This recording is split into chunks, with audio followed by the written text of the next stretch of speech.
ಅಖಂಡವಾಗಿ ತರಕೆಯನ್ನು ಹೊತ್ತಿ, ಯಾಕಂದ್ರೆ ನಮ್ಮ ಪಾರಂಪರಿಕವಾಗಿ ಪರಮಾತ್ಮನಲ್ಲಿ ಇಂದಿವರೆಗೂ ಯಾರು ಏನು ಬೇಡಿದ್ದಿಲ್ಲ, ಬೇಡೋ ಪರಂಪರೆ ನಮ್ಮದಲ್ಲ. ಆದರೂ ಕೂಡ ನಾವು ಬೇಡಿದ್ದೇವೆ. ಯಾವ ತರ ಮನವನ್ನು ಬೇಡಿದ್ದೇವೆ?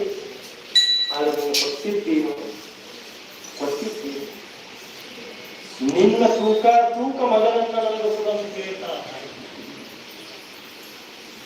ಹೆಂಗ ಮಗನನ್ನು ಕೊಡು? ಪರಮಾತ್ಮ ನಿನ್ನ ತೂಕ ಮಗನನ್ನ ಕೊಡು ಅಂತ ಕೇಳಿದಾಗ ಪರಮಾತ್ಮ ತಥಾಸ್ತು ಅಂತಿದ್ದಾನ. ಆ ಹಗಲು ರಾತ್ರಿ ಅಲ್ಲಿತ್ತು. ಅವಾಗ ತುಕಾರಾಮ ಮಹಾರಾಜರ ತಾಯಿ ಹೋಗಿ ಪರಮಾತ್ಮ ಮುಂದೆ ಆ ಕೂಸಿನ ನಿಂತು, ಈ ಕೂಸು ನನಗೆ ಬೇಡ. ಪಾಂಡವ ಪರಮಾತ್ಮ ಏನಾಯಿತು? ಯಾಕೆ ಕೂಸು ಬೇಡ? ನಾನು ಬೇಡಿದ್ದೇನು, ನೀನು ಕೊಟ್ಟಿದ್ದೇನು, ಏನಾಗಿದೆ? ಇಲ್ಲ, ನನ್ನ ಮಗು ನಿನ್ನ ತೂಕ ತೂಕಿರಬೇಕಂದ್ರೆ ಪರಮಾತ್ಮ ತಕ್ಕಡಿನ ತರಿಸಿದರು. ಇಲ್ಲಿ ಒಂದು ಆಧ್ಯಾತ್ಮಿಕದ ಒಂದು ಚಿಂತನೆ ಇರಬೇಕು ಮಾಡುತ್ತೆ.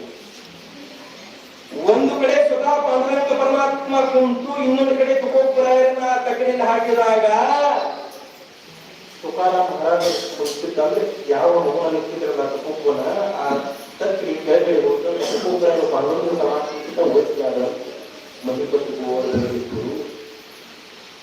ಆದರೆ ಇಲ್ಲಿ ನಮ್ಮ ರಾಮೇಶ್ವರ ಭಟ್ಟರನ್ನು ಚಿಂತನೆ ಹೇಳಿದ್ದಾರೆ. ಲಕ್ಷಿಸುತ್ತೇವೆ.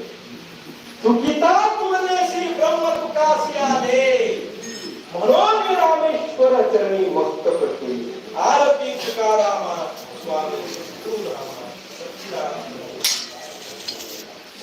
ತುಕಿತಾತ್ಮನೇ ಶ್ರೀ.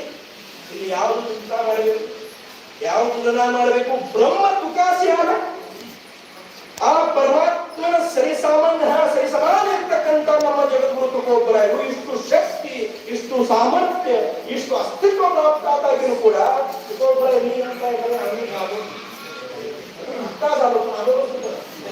ಸಾಮರ್ಥ್ಯ. ಈಗ ಮೊದಲು ನಿಮಗೆ ಆ ಶಕ್ತಿ ಇರಬೇಕಾದ್ರೆ ಆ ಶಕ್ತಿ ಇದ್ದು ಮತ್ತು ಈ ಶಕ್ತಿ ಪ್ರಾಪ್ತ ಆಗಿದೆ. ಈ ಸಂಶಯ ನಿರಸನಾಗಬೇಕು. ಯಾಕಂತಂದ್ರೆ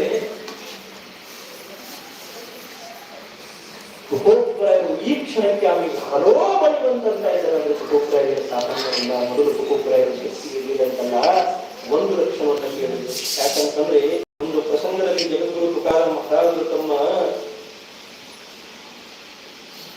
ಮಿತ್ರರ ಜೊತೆ, ಗೆಳೆಯರ ಜೊತೆ ಆಟವನ್ನು ಆಡ್ತಾ ಇರಬೇಕಾದ್ರೆ ಅವಾಗ ಆಟಗಳು ಬೇರೆ ಇದ್ದು, ಈಗಿನ ಆಟಗಳು ಬೇರೆ. ಈಗ ಸ್ವಲ್ಪ ಆಟ ಆಡೋದೇ ಕಮ್ಮಿ ಆಗಿದೆ. ಹುಡುಗರು ಕೈಯಾಗ ಮೊಬೈಲ್ ಇದ್ರೆ ಸಾಕು,